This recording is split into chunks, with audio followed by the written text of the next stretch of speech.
हमारे किसानों की एक बहुत गंभीर समस्या है कि उन्हें अपने जब पशु प्रेग्नेंट होता है उसका पता ही नहीं चलता है। तो गाभिन पशु के क्या लक्षण होते हैं, कैसे आए को एक बार में ही देख के आप 1.5-2 महीने के पशु को देख के आप कैसे अंदाजा लगा सकते हैं कि आपका पशु गाभिन है या नहीं है, बिना डॉक्टरी जांच से अपने घर पे आप कैसे जांच सकते हैं। इसके आज मैं आपको पॉइंट बताऊंगा जिससे कि आपको आसानी से अंदाजा आ जाएगा कि आपका पशु गाभिन है या नहीं है। तो चलो दोस्तों शुरू करते हैं। जो दोस्त पहली बार है वो चैनल को सब्सक्राइब करें, जो मैं फेसबुक पे देख रहे हैं वो फॉलो करना ना भूलें। किसान भाइयों, इसके लिए आपको सबसे इंपॉर्टेंट जो चीज है, सबसे आसान और सबसे बेस्ट तरीका ये है कि आपको आपके पशु का पूरे बिहेव को नोट करना पड़ेगा। क्या नोट करना पड़ेगा आपको वो समझे। सबसे पहली बात, जिस दिन आपका पशु हीट में आता है उस डेट को नोट कीजिए। जिस दिन आपने एआई कराई उस डेट को भी आप नोट कीजिए। ठीक जिस दिन से आपने एआई कराई है उससे 19 से लेके 21-22 दिन के जब आपका पशु हो जाता है तो आपको नोट रखना है, देखना है कि उसके बिहेव में कोई चेंज तो नहीं आ रहा है, वो दोबारा हीट में तो नहीं आ रही है। कुल मिला के आपको हीट के सर्कल को समझना पड़ेगा। ठीक है, तो अगर आप टाइम पे निरीक्षण करेंगे तो आपको आसानी से पता चल जाए कि आपका पशु दोबारा हीट में नहीं आया है, तो हमारा पशु गाभिन है। और अगर आपको अंदाजा आ जाए आपको आपका पशु गाभिन है तो आपको उसको गर्म चीजों अवॉइड करनी है। गर्म चीजें नहीं देनी, जैसे ज्यादा मात्रा में गुड़ नहीं देना, तेल नहीं देना। जिन चीजों की तासीर गर्म होती है उन चीजों को कम कम देना है या देना ही नहीं है। सबसे बेस्ट तो ये है। एक लक्षण तो ये था। और दूसरा तरीका ये जानने का है जो बिल्कुल प्रैक्टिकल है, जो कि हम भी इस्तेमाल करते हैं। जब मैंने स्टार्टिंग में डेयरी फार्मिंग की थी तब मैंने इस फॉर्मूले का बहुत ज्यादा इस्तेमाल किया। मेरे को बिल्कुल प्रैक्टिकल लगा ये।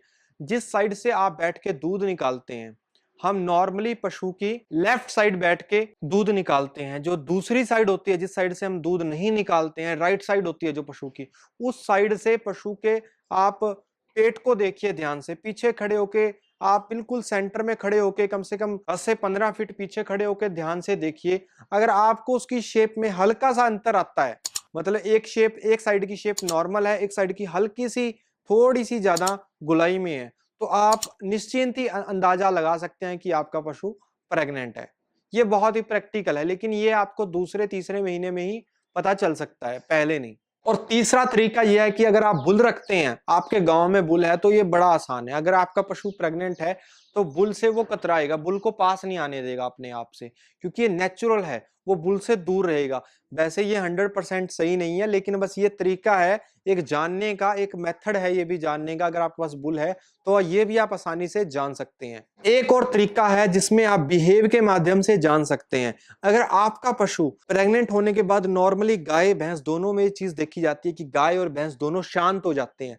अगर आपका पशु शांत हो गया है तो आप मान के चल सकते हैं 80 से 90% चांस है कि आपका पशु प्रेग्नेंट है, क्योंकि नॉर्मली पशु शांत हो जाता है आफ्टर प्रेगनेंसी, प्रेग्नेंट होने के बाद। अगर आपका पशु 3 महीने का हो चुका है तो 3 महीने के बाद अपने पशु को सुबह आप नहलाइए, अच्छे से नहला के आप उसको धूप में खड़ा कीजिए, और उसकी जो दाहिनी साइड है तो खड़े होकर देख सकते हैं उसकी शेप में अंतर आपको मिलेगा ही मिलेगा। तो ये कुछ तरीके थे जिनसे कि आप जान सकते हैं कि आपका एनिमल गाभिन है या नहीं है, बिना डॉक्टरी से। क्योंकि डॉक्टरी जो फॉर्मूला होता है उसमें वो हाथ डालते हैं पीछे, तो वो एक बहुत ही खतरनाक चीज हो जाती है। उससे पशु के बच्चादानी में इन्फेक्शन वगैरह भी हो सकती है। अगर आप अवॉइड करना चाहते हैं तो ये फार्मूले आपको काफी मदद करेंगे। उम्मीद है आपको एक शानदार जानकारी देखने को मिलेगी। तो इस वीडियो को लाइक करें, लाइक से यहाँ शेयर करें, ताकि ये शानदार जानकारी लाखों करोड़ों किसानों तक पहुंचे। जल्दी मिलते हैं एक नई वीडियो में। धन्यवाद। जय हिंद।